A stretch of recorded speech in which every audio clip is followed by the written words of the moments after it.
Netflix continues to make the world smaller by bringing new content from all over the world.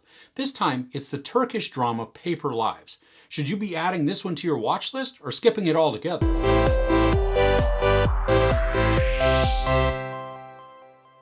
Mehmet is a friendly guy who runs a solid waste warehouse in his neighborhood. He helps everybody in need, especially homeless children and teenagers, since he was one too. Now this movie is beautiful to look at. We get to see the skyline of Istanbul, and parts of it remind me of San Francisco.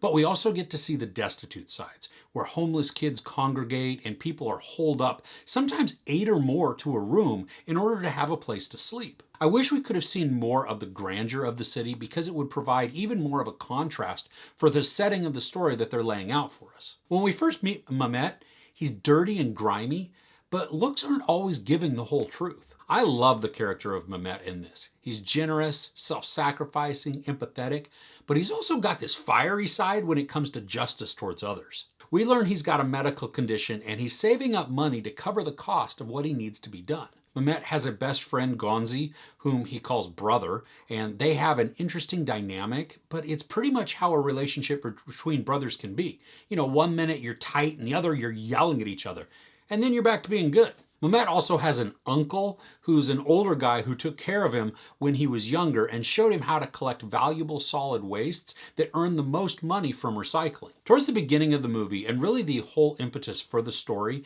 is that Mehmet finds a young boy, Ali, who was hiding in one of the recycle carts. Mehmet wants to take care of him, and it's here that we really begin to see his caring and softer side. There are some circumstances in Ali's life that resonate with Mehmet, and at this point, I was pretty sure the direction that the story was going to go in.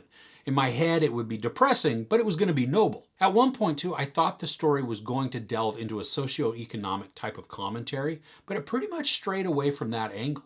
This movie really is a character-driven story and focuses on Mehmet and his relationship with Gonzi, uncle, and his care for Ali. Now, I can't pronounce the actor's name who plays Mehmet, but he did a really amazing job in delivering a character who just oozes empathy, but isn't over the top or unrealistic in their emotions. He's not all smiles and rainbows and happy thoughts all the time. I mean, he's a grounded character and he feels genuine. The boy who plays Ali does a great job too. He's playing this scared and scarred kid, but he also hasn't lost his capacity for dreaming and joy. The friendship that is shown between Mehmet and Ali is sweet, and we see a good connection, and I especially like that it takes a little bit of time to develop. It's not just, hey, I'm here and I can take care of you. Cool? Okay, we're best friends now. No, I mean, there's mistrust, timidness, and fear that also comes through. I don't know if this is a cultural thing or if it was just Mehmet's personal like, but at one point he cooks some rice and gives it to Ali, and then says, here, you need ketchup on it, and just pours it on without even waiting for a response.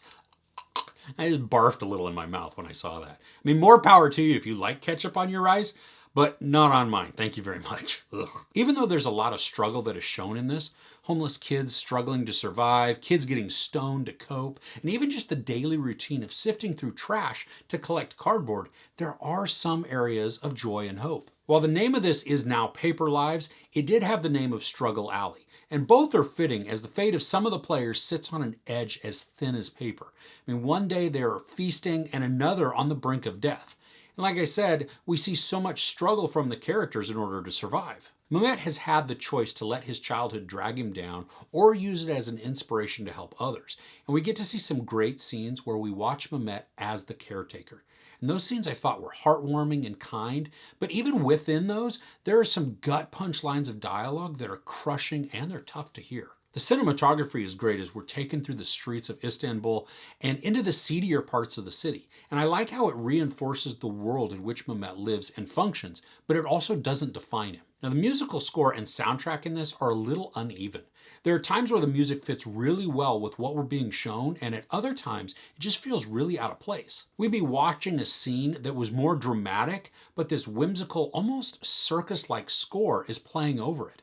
And that worked to confuse my senses, but it was more distracting than anything. And then other times the music enhanced what was going on in the scene, and those times it worked wonderfully. The subject matter of this story is pretty depressing, even though there are hopeful moments spread throughout. It's a short watch at only 96 minutes, but by the end, some of it feels futile. And that's even with being told an engaging story with some characters that are layered. If you want a decent character drama, Mehmet, Ali, and Gonzi are good to watch, but because of the content, you might want to put on something lighter afterwards. There's no sex or nudity, a lot of profanity, and some violence. I give Paper Lives 3.5 out of 5 couches.